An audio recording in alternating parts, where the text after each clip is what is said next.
What's going on, everybody? I appreciate each and every one of you taking the time out of your day to come hang out with me on the island.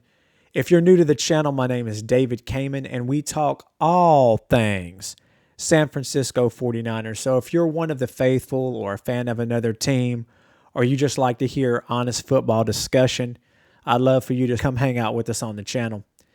Today, though, we're going to be doing things a bit differently than normal shows. Normally, we'd be talking about training camp today, position battles, depth charts, rookies that we're excited to see. But today, football really isn't the story. Today, a man's life is. Let's get it.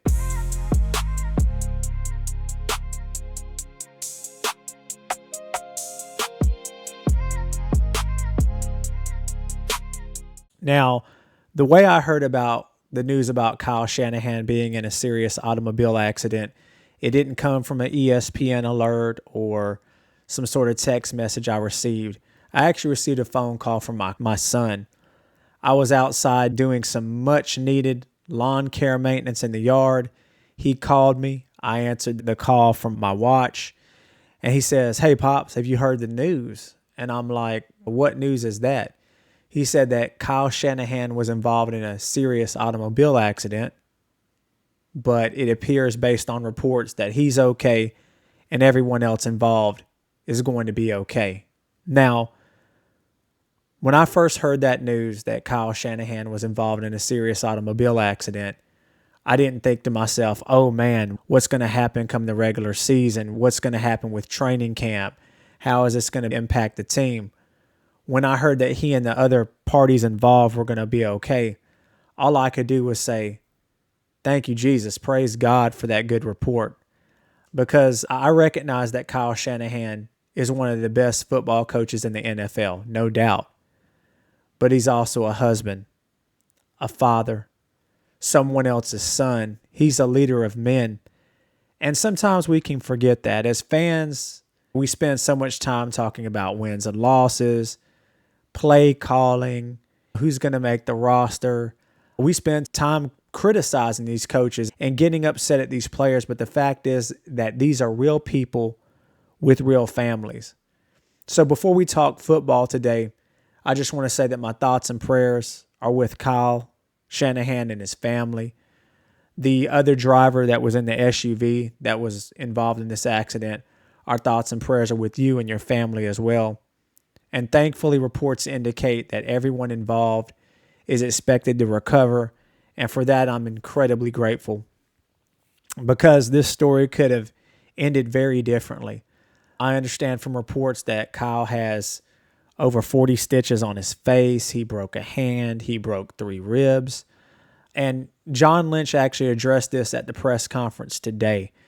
But man, when you think about it, that press conference could have been, and the news could have been, a completely different story. According to General Manager John Lynch, Kyle has already been back in the building. That's good news.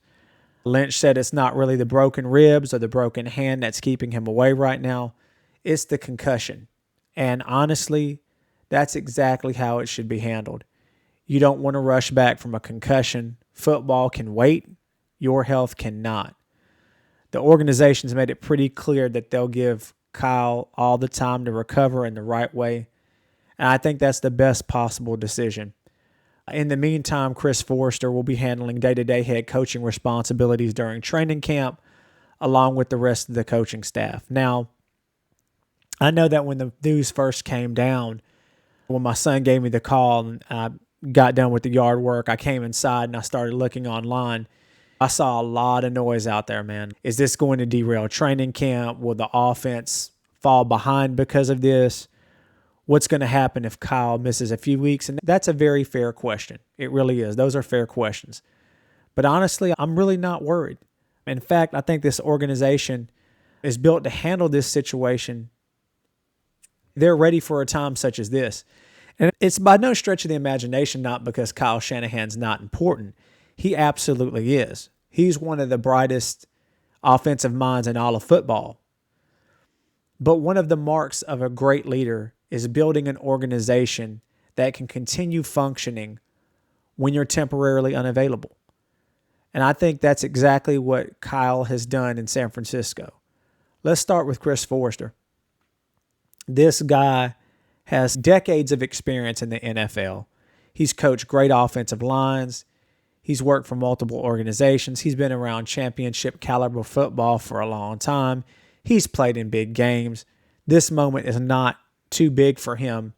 And the reality is that Kyle Shanahan trusts him. Then you look around at the rest of the coaching staff. You've got Clay Kubiak on the offense, who helps install the offense for Kyle Shanahan. You've got Raheem Morris, who's already been a head coach in the NFL. He's one of the most respected leaders in all of football. You've got experienced coaches throughout the building, and that's why I honestly believe at the end of the day, Kyle can take his time. He doesn't have to rush back. I really feel like it's going to be a non-factor. Will everybody in the organization be happy when Kyle gets back? Absolutely. But I don't think training camp is automatically derailed, not even close, because good organizations prepare for moments like this. Kyle Shanahan has spent years building this coaching staff, and now these guys have an opportunity to step up and do exactly what they've been preparing to do. And honestly, I think they'll do a tremendous job. But it's not just the coaches that give me confidence. It's the players. So many times folks want to make fun of the 49ers because of how old the core of the players is, or how up in age this team is compared to other teams. But do you actually think for a minute that Fred Warner would, for whatever reason, not help coach up the linebacker room? You think about the leadership that's in this locker room. Not just Fred Warner, but you have Brock Purdy, who's clearly the leader of the offensive unit. Whether you're the biggest Brock Purdy fan in the world or one of his biggest critics, I don't think anybody can deny the respect that this man has earned in the locker room. The way he prepares, the way he carries himself, and the confidence his teammates have in him all point to one thing. He's become a leader. You've got George Kittle, one of the best teammates in the NFL. This man bleeds red and gold. You've got guys like Trent Williams. You think that Trent is all of a sudden going to just forget about how to play the position or not be a leader for that line and be that presence? No. Good football teams have good players. Great football teams have great leadership. And I think the 49ers have built exactly that. Now, in preparation for today's show, it really did bring me back to a memory that I've never really forgotten. About 15 years ago, I was working. I was coaching my son's football team. Life was busy, just like most of us: work, family, football, trying to juggle everything at once. And then one afternoon, on the way home from work, I was at a stop at the bottom of a hill, and I'll never forget. I looked up in the rearview mirror, and I guess for whatever reason, the car that was coming behind me didn't realize that traffic in front had come to a stop. And I'll never forget, I look up in the mirror, and I realize there's no way this car is going to stop in time before this vehicle smashes into the back of me. And then all of a sudden, impact. Thankfully, I wasn't seriously injured. No one was injured. And I realized that God was watching over me that day. But I can still remember exactly what I saw in that mirror. Moments like that stay with you. They remind you just how quickly life can change. 1 second, everything's normal. It's a normal day. And then boom, just like that, everything changes. It stops. You stop thinking about work. You stop thinking about sports. You stop thinking about deadlines. And then you just take a second to think about how thankful you are that you're still here. And that's why this story hits home for me, not because Kyle Shanahan is the head coach of my favorite football team, but because I've experienced one of these moments where life suddenly reminds you that you're not in control. James 4:14 says, "You do not even know what will happen tomorrow. What is your life? You are a mist that appears for a little while and then vanishes." I love this verse because it reminds me to not live in fear. It reminds me to live every day with gratitude, to appreciate the people that's been put into my life. And honestly, that's my prayer for Kyle Shanahan. Not just that his injuries heal, Not that he gets back on the practice field soon, but I pray that something good comes out of this experience. And because football is what Kyle Shanahan does, but it is not who he is. People matter, families matter, health matters more, faith matters more. Football will be waiting for Kyle Shanahan, I assure you. That organization will still be there in a few weeks when he returns. As I wrap this up today, I just want to say one more time, I'm incredibly thankful that Kyle Shanahan is okay.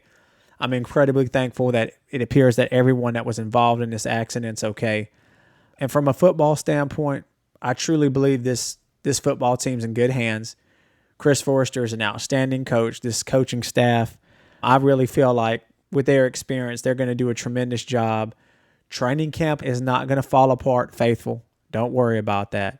In no time, Kyle Shanahan will be back where he belongs, leading this football team. Until then, Kyle, I'm going to need you to recover. That's today's episode, everybody. If you enjoyed today's conversation, I really appreciate it if you hit that like button. It definitely helps out the channel. If you're new here, consider subscribing as we continue to cover everything happening with the San Francisco 49ers, not just throughout training camp, but the entire 2026 season. And before I go, I'd love to hear from you. I'd definitely love to hear what you think in the comments. What was your first reaction when you heard that Kyle Shanahan was involved in a serious automobile accident? Do you think the leadership on this football team, not just the coaches, but the players, will be able to hold this thing down until he returns? Like I said, I'd love to get your thoughts. Thank you so much for watching. And until next time, take care, be blessed, and go Niners.